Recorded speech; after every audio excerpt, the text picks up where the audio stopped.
Recording in progress. Okay, I'd like to bring the Planning Commission of meeting of December 12th to order. We'll start with a roll call. Thank you. Commissioner Burns? Excuse me, here. Thank you. And of note, Commissioner Burns is attending remotely. The Commissioner Ottinger? Here. And Commissioner Hanley is excused. He is out of town tonight. And Vice Chair Fritz? Here. And Chair Fernandez is absent at this time. Okay, thank you. Next, we'll have comments from the public on items not on our agenda. Seeing no members of the public, I don't. We did receive a couple of comments in regards to the objective design standards that went before the City Council last week, but those were published as part of that meeting. We have not received any other comments at the Planning Department for items not on your agenda. All right. Statements of conflicts of interest. I don't think we have any issues that would pose a conflict of interest tonight. We have no minutes to approve, and so no public hearing. So we will move on to our regular agenda items. We don't have a representative from the Little League I here do not yet. see them here yet, but I was coordinating with them last week, and so was Susie. So I anticipate, and I did just email him in case he's having difficulties joining, or to remind him. But I would suggest that we start with the perhaps start with the level of service report. Okay. In case he's just running late. So we will start with the level of service report, and we'll start with the staff report. And I guess that's all it is a staff report. Thank you. Yes, that it is. This is, and just to note, this is a draft. It has not been presented to council yet. It is, and I want to thank John, even though he's not here tonight. This was his major job of pulling this all together for us. This is not official because the City Council has not accepted it. They are hearing it next week. But we did want to make sure that the Planning Commission was able to hear this before the end of the year, since it's the 2022 report. We did have a number of, actually the report has been ready for a couple months, but Council has had a very busy schedule. And we are also trying to balance when people have their annual reports due to the state, which is what a lot of this reporting is for both the sewer and water, as well as housing. And right around the time we finish that, the budget is happening. And so it's very difficult to schedule. But this is the annual report, which is required by our growth management ordinance, as well as our general plan, to talk about the levels of service. In general, as an overview, we do have adequate capacity for water. Water usage has actually been reducing in the last couple of years. A lot of that has to do with people kind of changing their landscaping when it comes to drought. I mean, landscaping is a major use of water within the city. And we've seen a pretty good, with the water shortage contingency the city had in place last few years until this year. We are no longer in a water contingency or a water shortage time right now, but that certainly did impact how people were doing landscaping and water usage. For that, we are part of the Santa Rosa Plain for the sustainable groundwater management. And one of the big things that has happened in the last year is that they actually completed their effort towards regional compliance. But, you know, that is looking at the longer range usage of water within the whole basin. But the city's water basically reduced by 7% in this last year. And so that includes both use from city wells that is both used in town as well as we do sell to a couple of outside, like Clifton, who have trucks and truck water out to people. Wastewater, we are at about 55% capacity, and we have done some analysis that includes the pipeline projects. And I know, having just released the draft EIR for the Canopy project, which is another 80 units, we, kind of looked at that again as part of that project. But we are, well under the entitlement that we have. And so that's basically all of our wastewater is treated by the city of Santa Rosa at their Laguna plant. And we have basically a contract for a certain amount of capacity for that. And right now, if we were to do both our existing and the proposed projects that we know about, plus I believe it's a 5% kind of reserve capacity that's required, we would be at 55% of that entitlement. In terms of drainage, there aren't a lot of numbers that go with stormwater drainage, but this is something where the city has a pretty aged stormwater master plan. It's actually the water, sewer, and stormwater master plans are all from about 2005, so they are definitely time to be redoing. But in terms of stormwater, the city did adopt the low impact development program for stormwater management, which is really, as I would say, as I was taught by a civil engineer, water falls downhill. That's rule number one of drainage. Number two is that you can't change rule number one. And so as we get more dense as a community, there are continued concerns about impervious surfaces creating drainage problems on adjoining properties, and just the overall stormwater surge that we have in our pipes.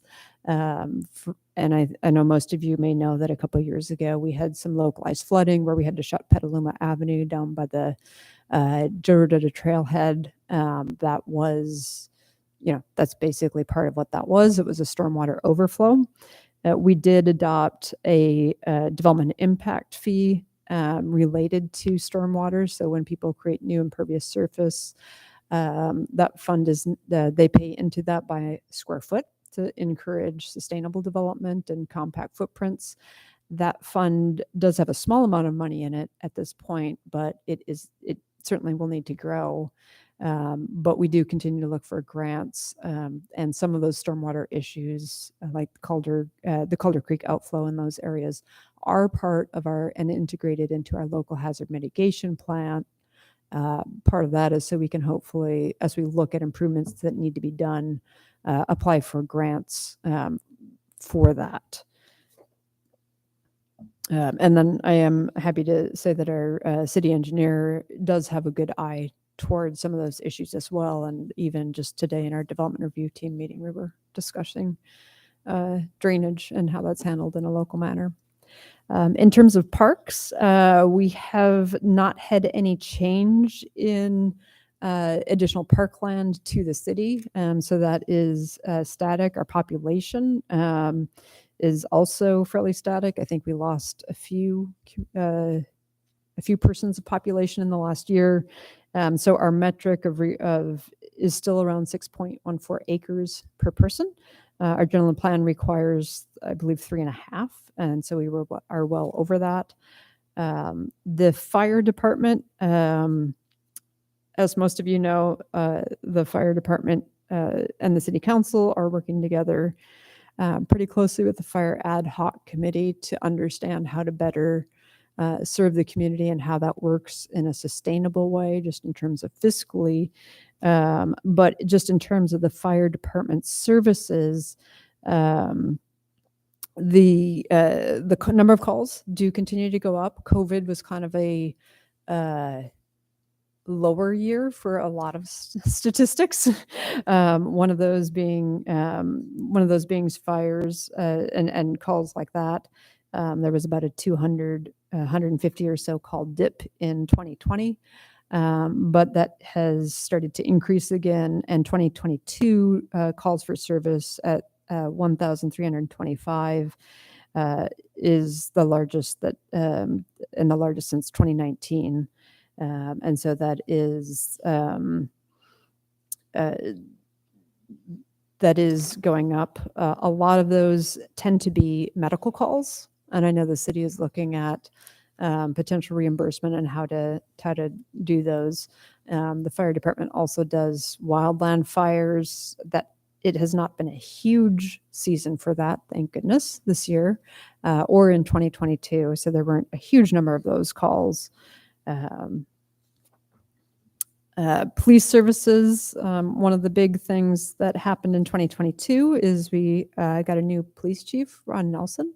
And additionally, since then, I know this will be in the 2023 report, I believe, they have added a staff, and they have also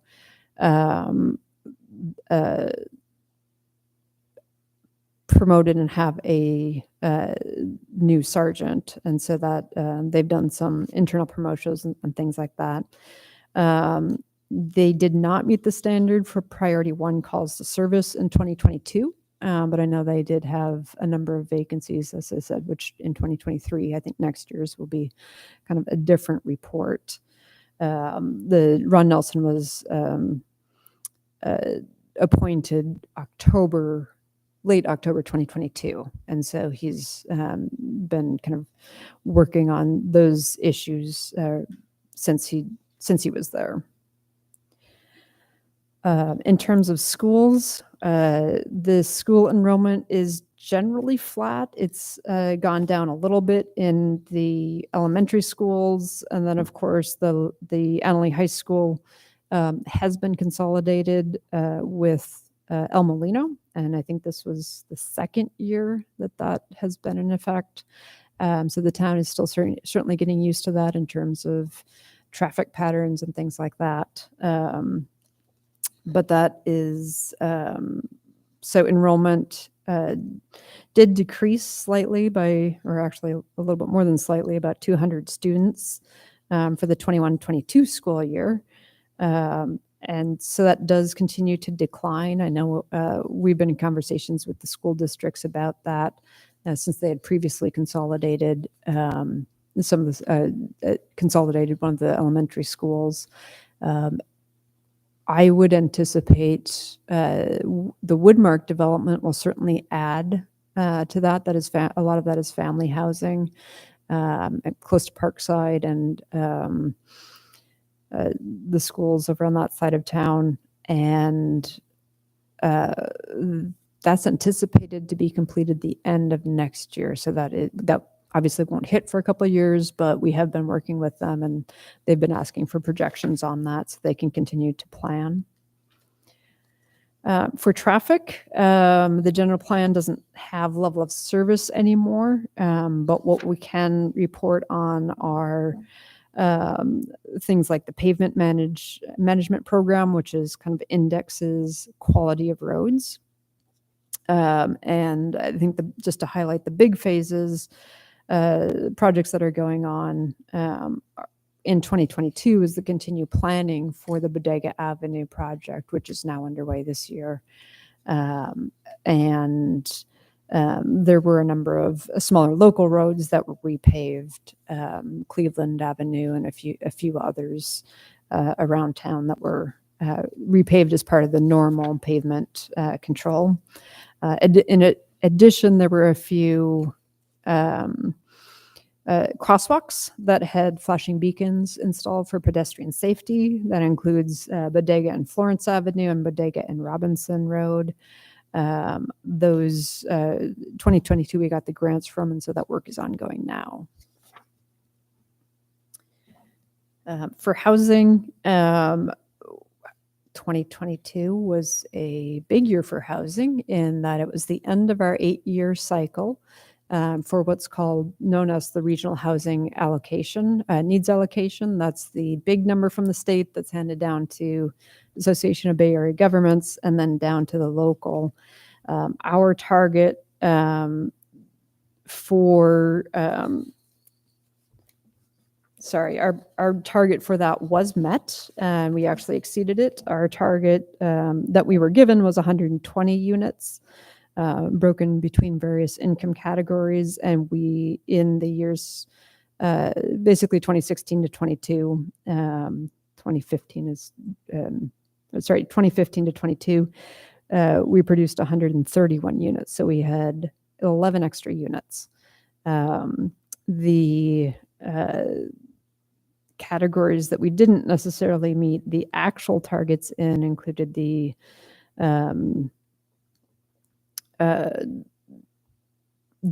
low income, but we had more very low income units. The units there, the 31 units, that represents the Elderberry Commons project.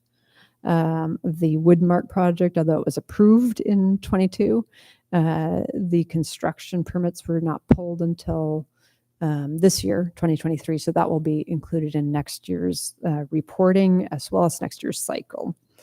As the commission knows, we went through an entire year and a half planning project to update our housing element. And part of that is to address our new housing allocation of 213 units. And so that is a big part of what we'll be working on in the next couple of years, are some of the implementation items for that. In terms of the growth management, the city does the growth management ordinance, which was approved by voters. Originally, I think it was 1990, but it was updated in 2016 or 2017 to address to align with the new general plan, as well as to kind of look at what the structure of it was. That allows us to issue 50 building permits a year.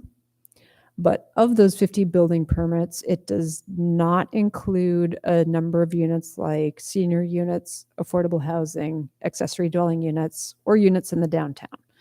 The city has never run up against the growth management ordinance. And part of that is we do also have a carryover. So if of those 50 units for just regular single family homes or regular apartments,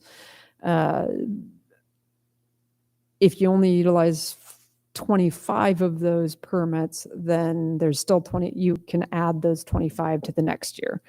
And we do that for 2 years. So you could have, if you had 0 permits over 2 years, you would have 150 permits to issue in that 3rd year. So the chart on page 17 does outline how we track that. In 2022, we had 15 exempt permits. And of those, and we didn't count Elderberry Commons and permits because they didn't need permits at that time. That will show up in either 23 or 24 whenever their permits are issued. They're in building permit review right now. So most of those were in category D. They were either affordable. Most of those were actually ADUs. And we did have 1 permit that was subject to that. So that means that we have 49 from 2022 that can roll over to the next year. We had 50 from last year. So that's where that total of 149 units.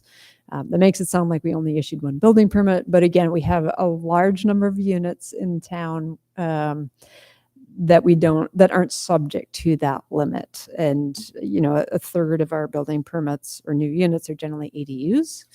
And then recently we've had a couple of larger affordable housing projects being issued.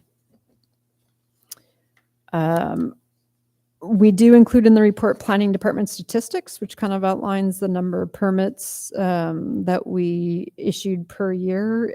22 was a pretty average year of about 100 permits per year. Kind of goes up and down. You can see 21 was less so, and I think that was kind of a carryover from COVID still, especially in the temporary use permits. But I won't go through the big long list of details. You can look at that as you'd like.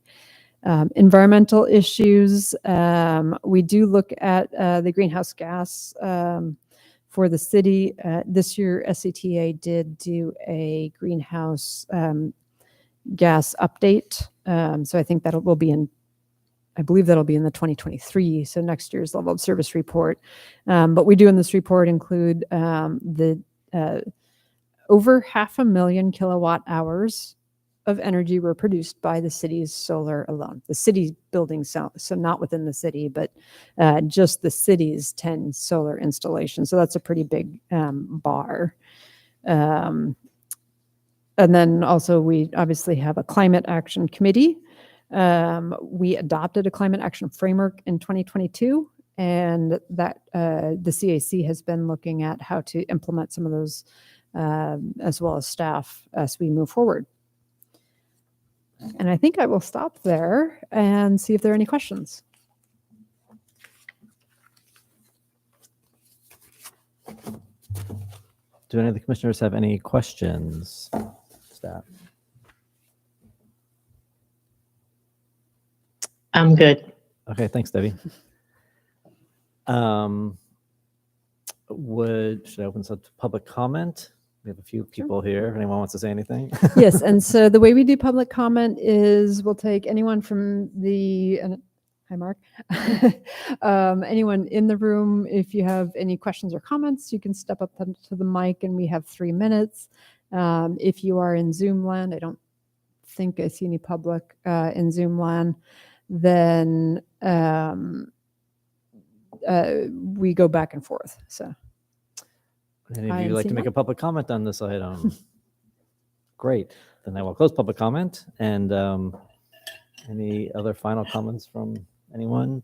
The only thing I wanted to say is I always appreciate seeing like the water and sewer reports, because that always becomes an issue. Like there's always questions around that. Often with a larger development projects, people are like, how can we approve this? We don't have any water. And it seems like we're doing okay in terms of water and sewer supply. So I feel like we have some capacity to keep approving, housing or, development projects at this point. So I always appreciate seeing those numbers and reminding ourselves that, we still have some ability. Right, the city's been, we're part of the groundwater sustainability basin, so big scale, because obviously that affects Sebastopol's water is all from wells, so we Yeah. don't have the same kind of issues as the Russian River, where it's really dependent on water flows from year to year in snowpack. But what we do have is that longer range need to not draw down the basin and make sure that it sustains us into the future. Yeah. And so that's, I think, from a regional planning effort, that's like city boundaries don't matter and that kind of thing. So yeah, it is good to see that is, and folks are actually using less water. Yeah, it's nice to see the actual per capita use going down. So it's encouraging. Well, before the meeting, I was talking with John about, he remembered that it's my favorite report. Because back in the old days, we worked so hard to find out this information, which wasn't always on the computer. Now it's so much easier to generate. And it is in our growth management ordinance and our general plan on purpose. I'm just wondering how much of it whether that continues or whether other cities also have a level of service report. Do they sit down and look at that? I will say that this is the first city where where we've done a level of service report. People do reports in different ways. Like I know the town of Windsor does an annual report on their housing stuff to the city council. So I think they tend to do it as separate departments. But yes, we're probably the only one that pulls it all together. So like I know like the sewer and I do know Dante does some annual reporting and that goes to council. But it's not in all one easy document. And I will note on our new website, all of these reports, including historic reports, at least back the last 5 years, are on the planning department website under, other documents or documents. So, so they are available to the public. And if you wanted to go back, Kathy, because you're so interested, you can see how things have changed over the years too. Yeah. We try to include some of that in that report, so you can see that, but. Yeah, I can't believe I'm saying it. It makes me wonder whether this is something we need to do in addition to those other reports, which are now available to people when they have questions about this or that as things come up, or whether it's a good idea to just say, here, this is how the city's doing. Mhm. So just something to think about. Yeah. If I'm around the next time we do a general plan, stick a pen in it and remember. Yeah. No, I always appreciate getting this report because it's interesting to see how kind of the bigger picture all in one spot. Yeah. Great. Thank you. Great. Well, thank you. So moving on or moving back, we will go to our item 5A or 6A, I'm sorry, the Sebastopol Little League annual report. Right up there.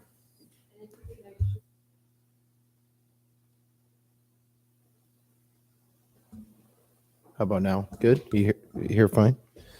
Okay, great. Well, thank you for having me. I apologize for being late here. I got stuck with a late work meeting here. Thank you for having me. My name is Mark Sanchetti. I'm the current president of Sebastopol Little League. And last time we did this was Zoom, so which was last year. So last year was my first year taking over as president. This is my second year. And Sebastopol Little League's doing good. We're in a good spot. Our numbers continue to. I got some notes and things here, and so feel free to jump in, ask questions, or what have you.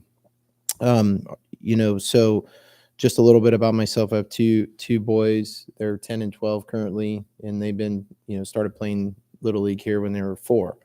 And so my oldest son will be 13 next year.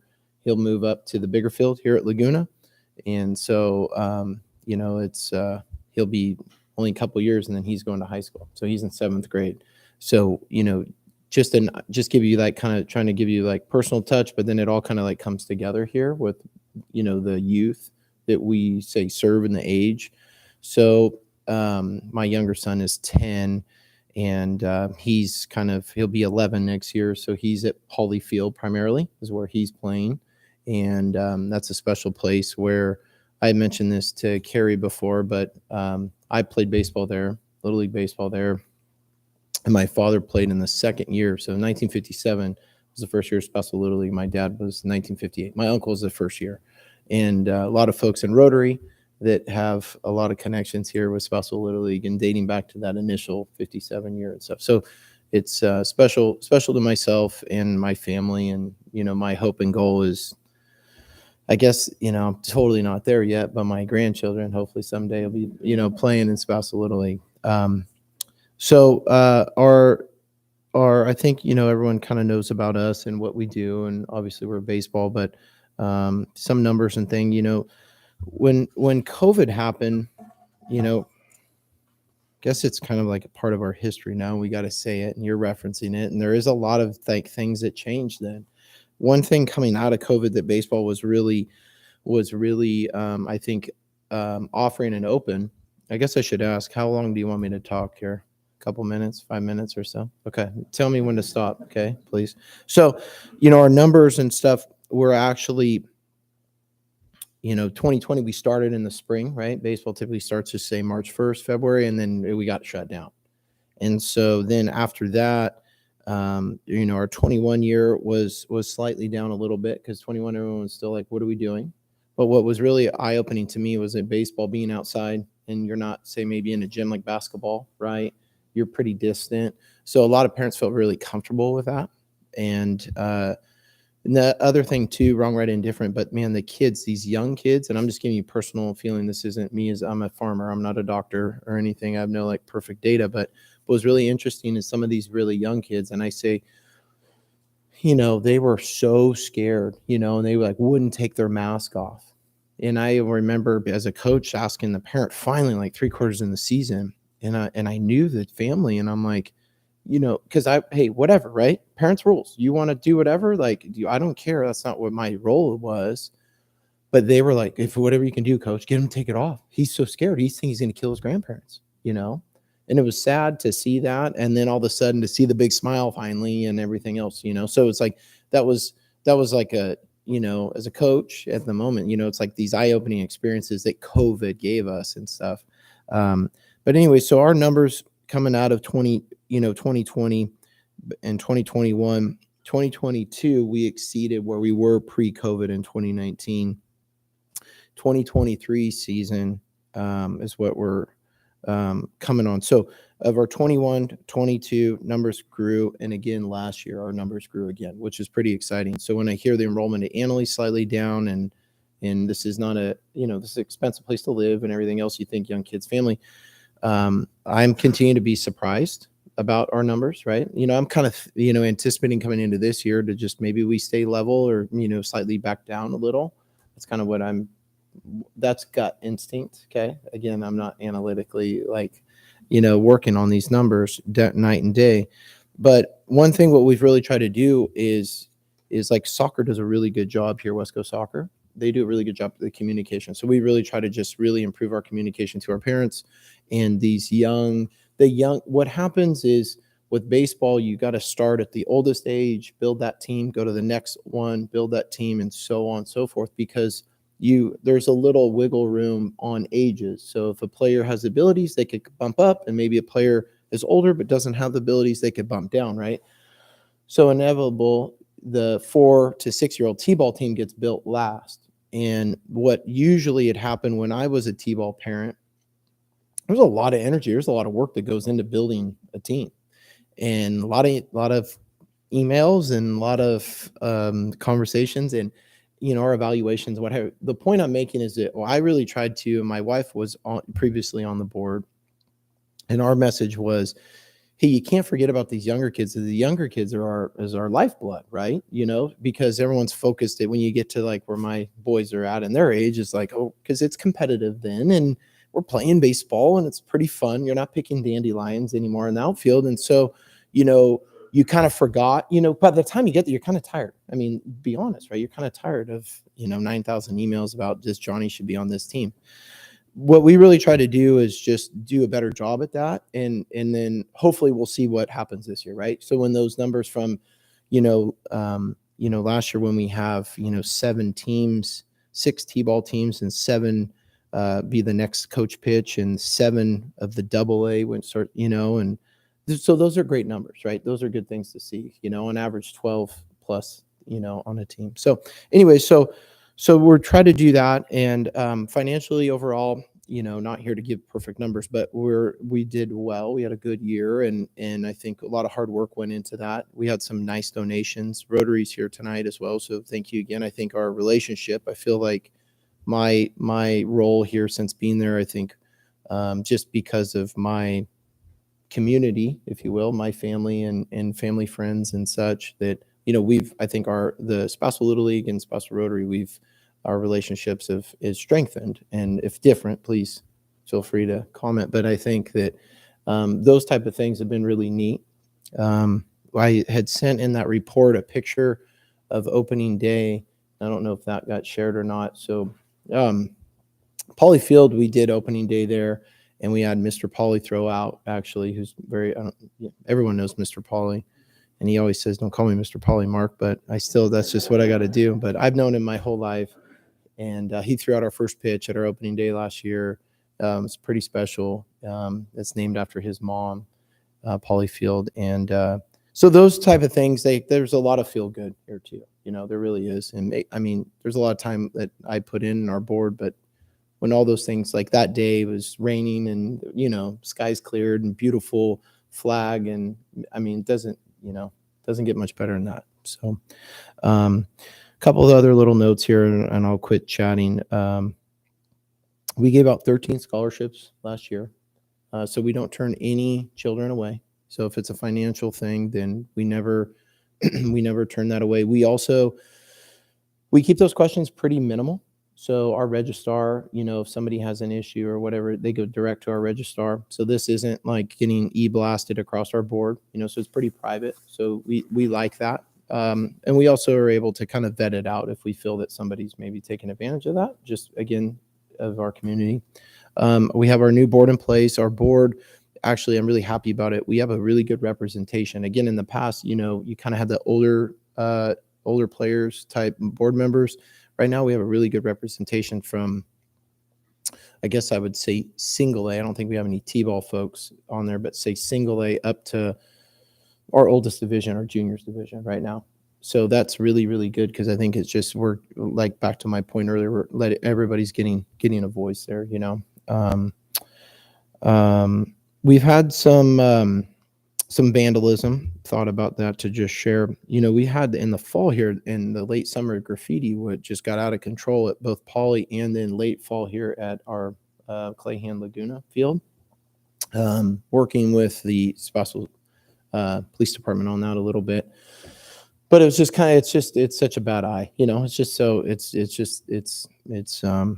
not needed. It's embarrassing. And it's not a good look when you're having youth around there, right? Just doesn't feel good. So we think that's kind of some young kids is what we think right now. We don't think it's anything beyond that, but they're definitely not just doing a little quick hit. I mean, we had to repaint the entire, right here where the bathrooms are in our snack stand. We had to repaint the entire thing. And we actually repainted dugouts at Poly there where the concession and everything. We had to repaint that multiple times. And then we had some actual damage done and fences cut and things. So how do I amount all that? Honestly, it's a lot of blood, sweat, and tears that end up doing it, right? And to be honest, a lot of people, we take pride and get upset about that. So we'll see. We'll see where that goes. Any questions for me? I'll pause for a second. I got a couple other notes to share. Am I doing fine, Carrie? Okay. We have a field subcommittee trying to tune down our board meetings so they're not too long because I don't want everybody to get upset and leave.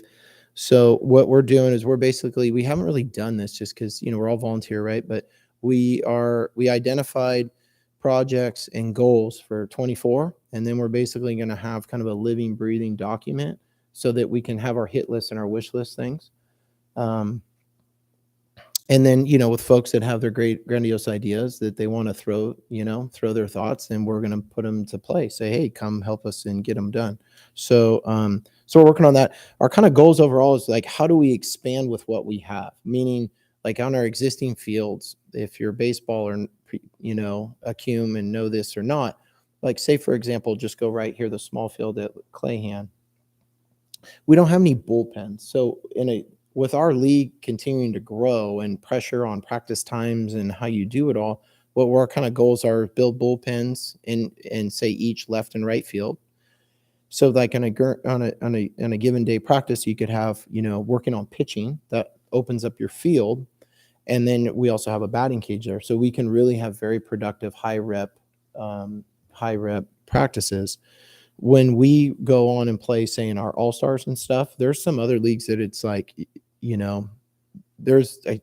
it blows you away. I mean, there's some high level, like very competitive, and we always that's not what we want to be. But when you go play there, it's not fun to just get beat up either.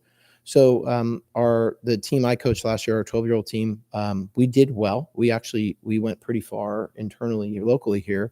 And the kind of the old way was like, oh, you're in the tournament and it's a double elimination. And usually you're seeing 2 or 3 games and maybe you win one and you're out. But like last year we played 5-6 games and went pretty far. And so that was cool. And the year before we did well too. So there's this fine line of like, I guess like what I do as a coach is that, hopefully we're installing some life skills, because the odds of any child to go to major leagues or they're slim to zero. So it's like, A, we got to have fun. B, hopefully we teach some life skills and how to work together and how to work hard and be respectful. And so, and we really try to really push a lot of that too on our parents, right? And let everyone know our expectations. So it's been good. It's been good. Anyways, I could probably talk all night, I guess, but I think I want to talk about the scholarships. I think I hit everything. As far as just safety stuff goes, we have a safety officer as a board member, as a board position. And like overall too, we're governed by Little League International. So, we have our bylaws and rules and regs and all that. However, we can only act and do certain things that, that overarching entity for whether it's insurance, safety, rules, all those things. And so we do background checks on anybody that touches the field. You're background checked. So if you're just a parent that's just going to help set the field up, background check. If you're a parent that's just going to maybe do like the scorebook, it's called Game Changer now. It's an app on your phone you can do versus the old school book. If you can still do old school book. I tried to do it too. It's hard. I haven't done it in a long time, but you would not need to be background checked. But every coach, everything now, new California law is really in place coming into 24. It has slowly, we have to have everybody fingerprinted. So that'll be a new additional cost we have to do. And that's a hurdle I have to get all figured out here coming into the new season. So I think I hit everything. Any questions, or Carrie, any thoughts, or I guess Vice Chair, how'd I do? I think you did fine. Does anyone have any questions for Mark? Can I add one more? Yeah, sure. So Poly Field's a special place, right? That all has been a conversation and a lot in this circle, you guys have talked about. So the lights there are a really unique thing.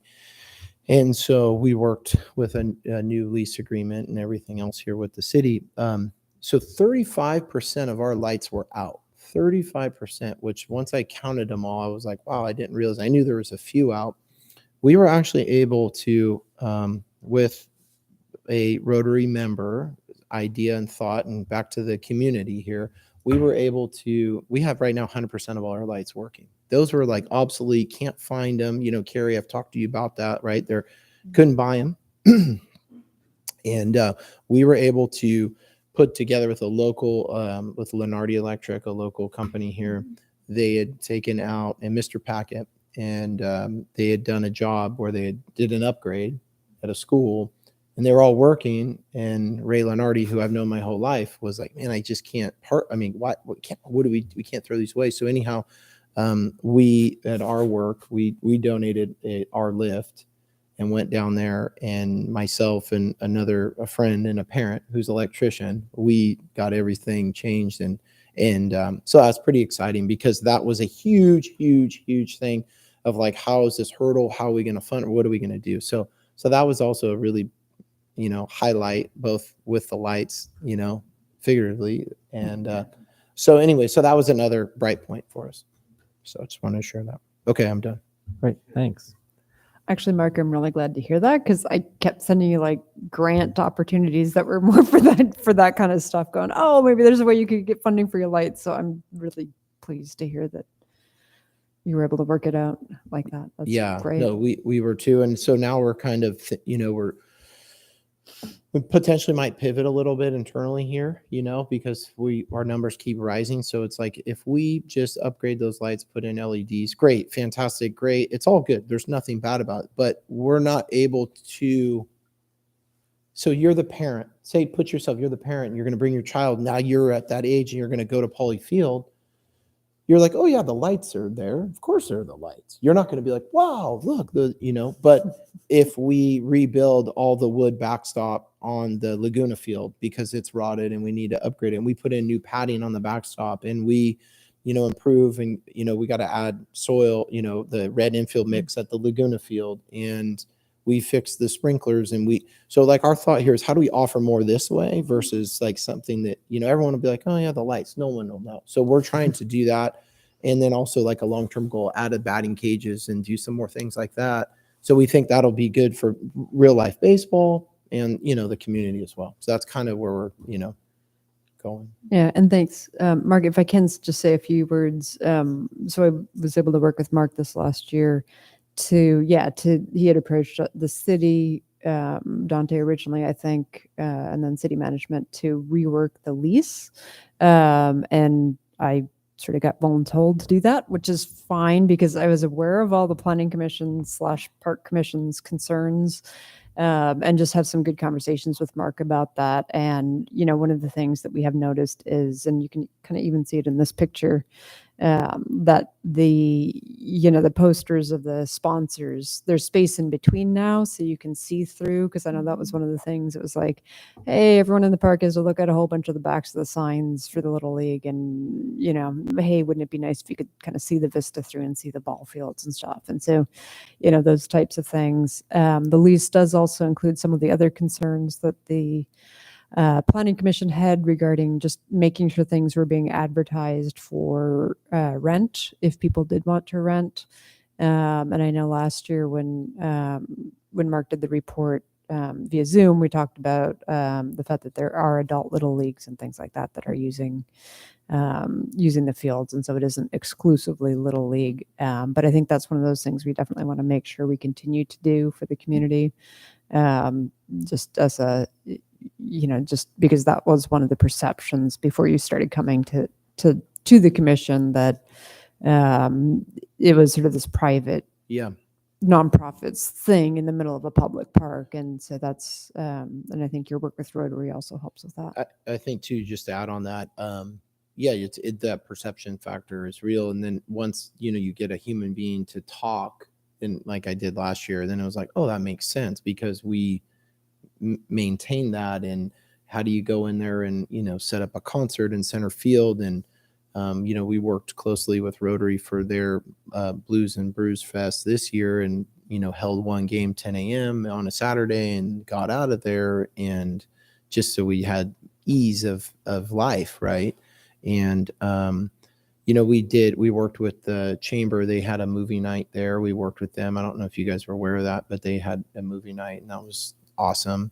And they did it twice there, I believe. And so it's just like having that communication. And once you kind of can tell somebody just in the community, they're like, hey, we pay for that. Like, we may, if things get beat up, then it that hurts us, like, this is our asset. We need to care for this. And then everyone's like, oh, I never thought about that, So there's really been, we were going to have a birthday party last Thursday, happened to be a baseball child surprise. They're going to do it there at Poly Field, but it rained and we couldn't do it. But the point though is just like you're saying, just, I think once I feel like if I talk to somebody, then like that, even if you're coming with a little bite to you, because you're like, why is this all baseball? Because this is Sebastopol. We get a lot of bite sometimes, no matter what.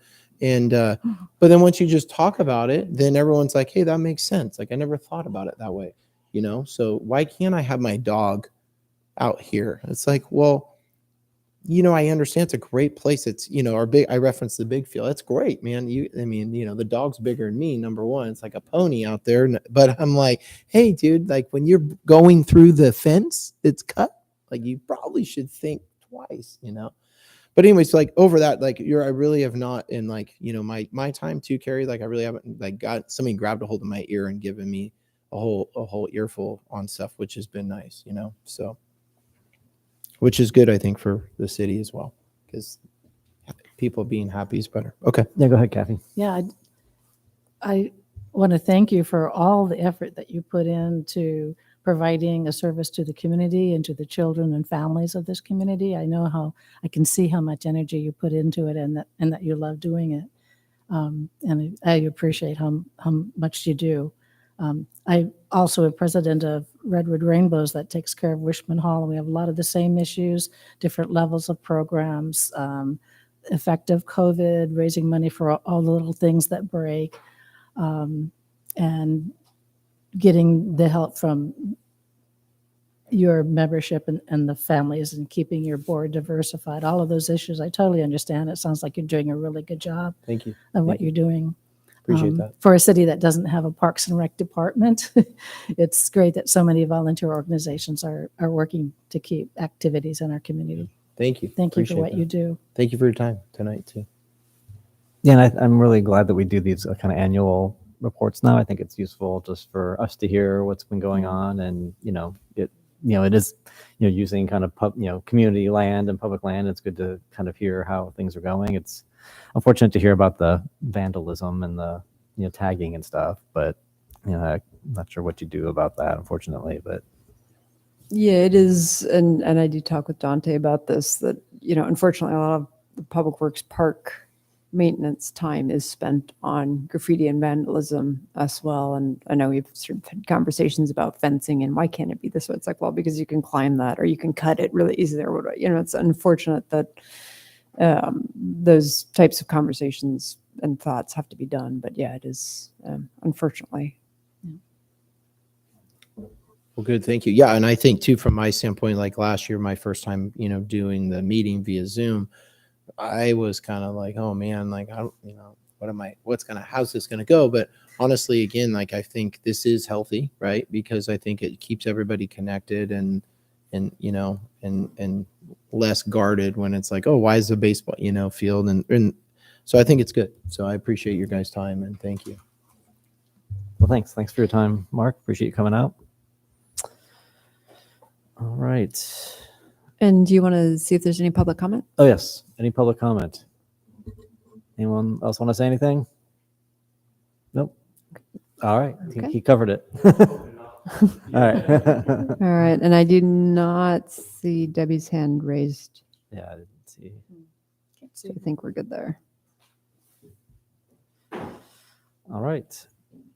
So going back to our agenda item, next thing we have are subcommittee updates. We have an Ives Park update. Yeah, and so there's a couple things going on, and we do have a couple of folks here from Rotary tonight, just kind of listening in. I've been so a couple of things. Susie did bring both the original Ives Park master plan from 2013 to make sure all of our commissioners had that, as well as the Calder Creek naturalization. The Brochure City Hall's kind of switched offices around because we did the switch from having people in our conference room, staff in our conference room because of COVID spacing, to going back to having a conference room at City Hall. And so my and John's offices moved across the way. And as part of that, we did sort of a nice big cleaning of the our file room as well, and we found a big box of Ives Park master plan documents from 2013. And I said, well, these aren't doing any good here. We need to get these in the hands of our commissioners and the people who are, helping fundraise and whatnot. Of course, we have the creek part of it that has been updated. So in terms of part of the subcommittee updates, I do continue to meet with Rotary, our California Urban Stream Partnership, in terms of the grant they're working on for us, as well as others. I did meet last Thursday with a group that Everett has been meeting with, which includes some of the close neighbors to the park and other interested community members. Some of them did have some concerns about the new pathway that goes in because it's just kind of big. It is so that phase one of that pathway, which is the ADA pathway that goes kind of through the big gathering space to the southwest side, where the ADA picnic tables are, that was larger because it needs to be part of the parks maintenance. But the pathway that's right along the redwoods by the creek are going, that's, being taken out. Because there's no way to keep an ADA path next to Redwoods ADA for more than 2 years, and the roots grow. So they did have some questions about that, and I kind of explained that didn't mean that it was trying to bifurcate that space, and just reiterated that the creek part of it, because creek geography, again, water flows downhill, you can't stop. Rule number one is where we needed to start on that side of the bigger park implementation. We are looking for funding for that, and that does include a few bridges and other kind of ancillary spaces. We did apply for a grant for phase 2 of the pathway, which would be the pathway from the pool building where the restrooms are, where the new paving stops, all the way up to High Street. I have not yet heard about that grant, whether or not we've received it or not. I think I probably, if we don't get it, it is an annual grant, and I'll probably try to talk with our parks grant person to see if there's a way of making that more competitive, because that would certainly be a big piece. So I did meet with a group last Thursday. They are interested in some of the improvements. They're also interested, and I think would be engaged when we do get to the kind of reprogramming, relooking at the master plan for the rest of the of the elements. So with the set elements being kind of the creek, the Little League fields, fully ensconced, everyone, including the Planning Commission, now fully understands that they are there and a critical part of the park. And I think your reports, Mark, really help understand that there's a big part of the community that uses those. 400 kids a year that's a lot, right? And it's not 400 kids once, it's 400 kids on a weekly basis throughout the season or throughout the season. The pool is obviously a set element. The sculpture garden, which the art committee has taken on as one of those elements that may be modified a little bit as the creek is done, but that is definitely well underway. And in fact, they reviewed and accepted 3 new submissions earlier today. That'll go to council for final approval, but that's usually consent, likely to be installed in late January, early February. And then there's a 4th that they had some questions about how it could fit in, and they're going to be considering that at a future date once they can talk with the artists. So there's a lot of elements, moving parts in the park, but there are a number of things that are kind of moving forward. That committee that I met with Thursday did continue to ask the question of why can't we take the chain link fence down? So I did explain to them a little bit about the fact that it is right now, it has a lot of man-made features which present a liability if something happened. But once it is naturalized, and that's one of the beauties of the potential naturalization, is that it's a natural creek and it doesn't have the liability to the city at that point, and the chain link fence can come down. So they're, just trying to continue to communicate that to the community. Everett had shared the low-hanging fruit that I know Kathy had worked on. They had some additional things that they thought were kind of to add to that list. And so they're going to be getting that to me, and I'll probably just share that directly with Dante, but can also send that to the commission on that front. So I do anticipate some continued work next year as we kind of look through. We will be doing our park budgeting more formally in January, February meetings as we put together the park budget for next year, and looking at what components of it. One of the things that we did hear from back on the letter of intent that Jessica and Riley and I had submitted to Department of Water Resources. They did come back and say, well, you don't qualify for the full award without a match and without construction, because we're not qualified as a disadvantaged community. We had, talked about the fact that we actually serve all, like in terms of high school, we serve all the way up to Sea Ranch, right? It's huge. How do you not have, that it's the centerpiece of the community? But they did say actually that an invite is to submit under a different category, which would require us to have a construction component of it. And so that is one where I've been working with the California Urban Street Partnership folks, Jessica and Ann Riley, to look at, well, okay, if you need to do construction, you don't need to do the full construction as part of it, but how could you do a piece of it that's usually the downslope? So what you do when you're doing creek restoration is, if you're going to phase it, you start downstream, you open up and improve a capacity downstream, and then you can kind of work your way up, sort of like the ball teams. You start at the one level and work your way down. And so they are looking at what that component would look like. And then we would need to kind of understand what the costs would be for that, and if we can find a way to come up with money for that match. So we'll be talking about that later in January, but that's just to be open about where that is going.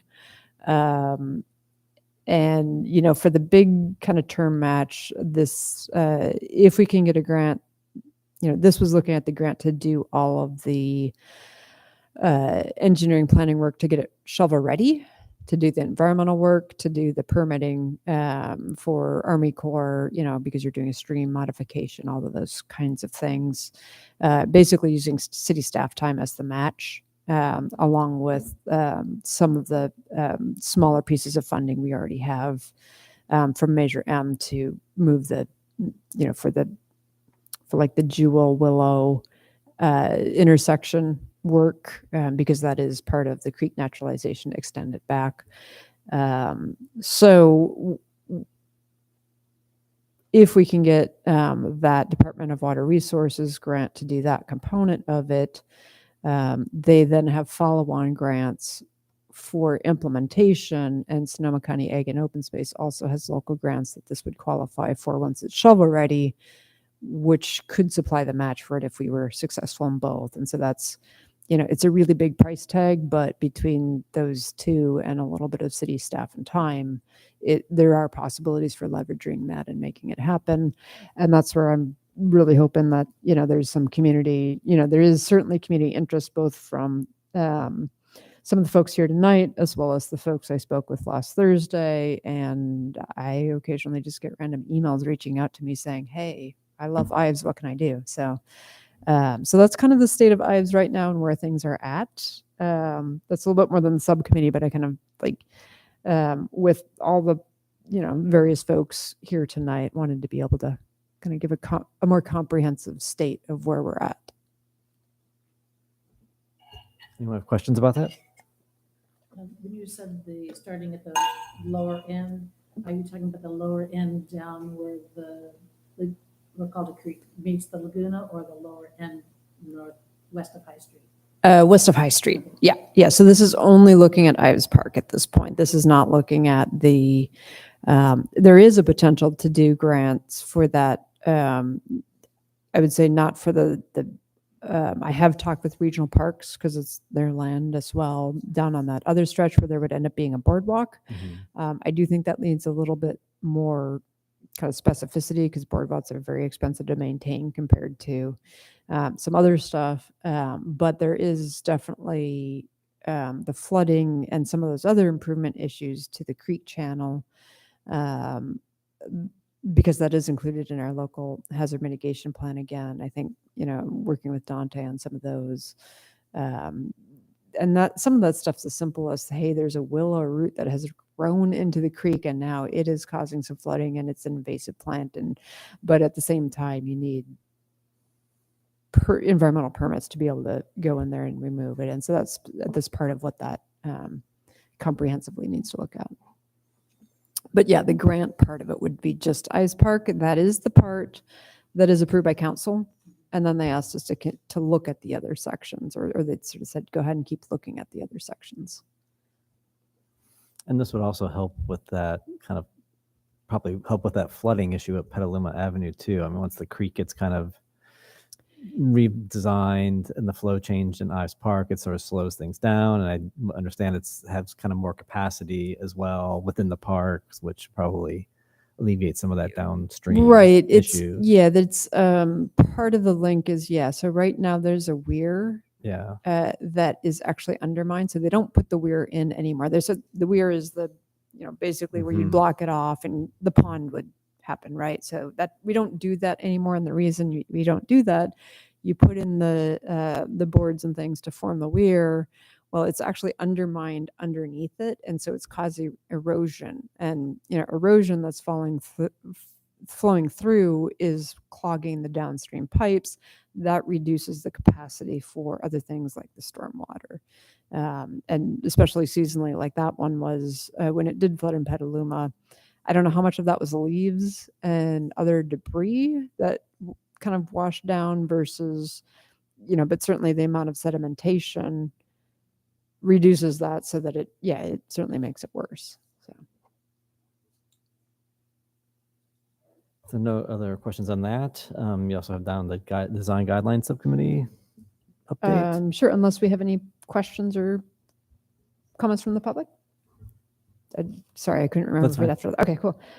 Design guidelines subcommittee, and this was just to remind me that we did bring, and thank you very much, Vice Chair Fritz, for attending the City Council meeting last Tuesday. We did bring the draft objective design standards to them. They did adopt them as recommended first by the Planning Commission and then by the Design Review Board, had made some modifications. So they did adopt that unanimously. So those are now adopted. They did ask that we continue to look at ways we can improve them. That was one of the recommendations or one of the discussions that the Design Review Board had wanting to continue making things a little bit more specific to Sebastopol and refining things. Got a couple of good comments at the meeting itself from council members who kind of felt like, where it says those super blocks should have new streets. Well, could that street really be a Paseo? And do we want to make sure we're consistent? And our consultant certainly felt like, yes, that could be part of it. So there were a couple of comments like that, but yeah, that is adopted. So that is a major work component that I wanted to recognize Vice Chair Fritz's work on that, along with the other design guidelines subcommittee folks. That was a year and a half project from start to end, year and a half for staff as we put together the RFP and the grant and all that kind of stuff. So thank you.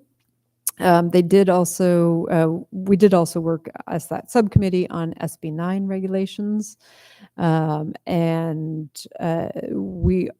John and I just got done reviewing the admin draft of that to make sure that we have all the changes and things that people had, that the subcommittee had outlined. And so we will be starting probably early February for that, for hearings. We are still planning on doing a joint meeting with the DRB and the Planning Commission for that one. But we have a couple of things already booked for January, and staff needs to write the complementary zoning and actually the subdivision ordinance I basically drafted, but we still need to do the zoning ordinance component of it. So we're kind of working through that back end side of stuff. So. Any questions about that? I also was impressed the number of times you had to say, this does not overwrite the zoning code in the city council meeting. He's probably said that 5 or 6 times. This is conjunction with, you still have to comply with the zoning code. Yes. It's just on This top of is that. in addition to, yeah. And the state has enacted enough laws that make things more and more complicated. So this one, and if you're used to working with both design guidelines and zoning codes, you kind of get it, but that's not a world most people live in. So. All right, then we'll move on to the rest of the planning director's report. All right, thank you. So a couple of things, and thank you, folks interested in Ives Park, and Mark, thanks for attending. If you have not already heard, we have a new mayor and vice mayor. The city council does the reorganization on the first meeting in December, and Vice Mayor Rich is now Mayor Rich, and Councilmember Zoman is vice mayor. And so that's, they reviewed that. They did also grant Peacetown a 50% fee waiver that went to them. There was some discussion about that. Just because the fiscal emergency they've adopted, but the fact that this application came in prior to that fiscal emergency and the council suspension of the reimbursing or waiving fees for nonprofits. So they did recognize that was done, and because it's a discretionary permit, they can't ask for the fee waiver until it's gone through the whole process and all of that. So they did that. They also considered purchase of a new fire truck. They did have some questions about that, and so I believe that's coming back to them. They're meeting this coming Tuesday. We'll have both the level of service report you received tonight, and as well as the Planning Commission work plan presentation. And I believe Chair Fernandez would be at that, but I will try to check with him. I do want to make sure we do have a planning commission liaison to that should the council have any questions. But I will coordinate that offline since Chair Fernandez is not here tonight. Usually we just have the chair do that as the representative for that meeting. Just in terms of logistics for your next meeting or kind of major happenings in the planning department, we have posted the draft public EIR. It's about this thick. So if you would like a hard copy of it as a planning commissioner, please let us know. That was released last Thursday. It has a mandated 45-day review period. We will be having a planning commission meeting January 9th, which will be the only two items on that will be a kind of overview of CEQA and kind of, well, what is this draft EIR? How does it all work? That kind of stuff. We don't do those very often here. It's the first EIR we've done since I've started working here. So want to make sure all of our commissioners are familiar with that, and our training sessions don't get that specific for California law. So we want to be able to provide an overview, and then we will be having a hearing on the draft, a public hearing as required on the public draft.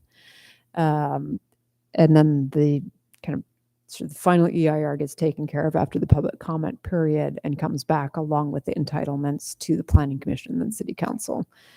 So that will be your January 9th meeting.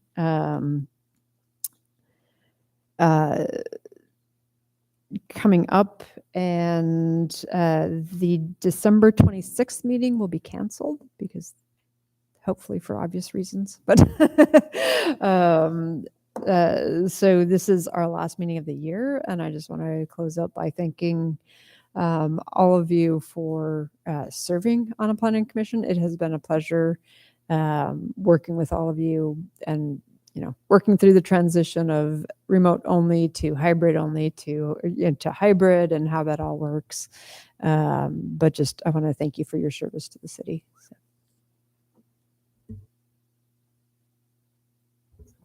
Any questions? All right, then. Thank you very much. With that, I will adjourn our meeting until the next one on January 9th, 2024. Thanks. Great, thank you. Recording stopped. And Debbie, before you leave, Yes.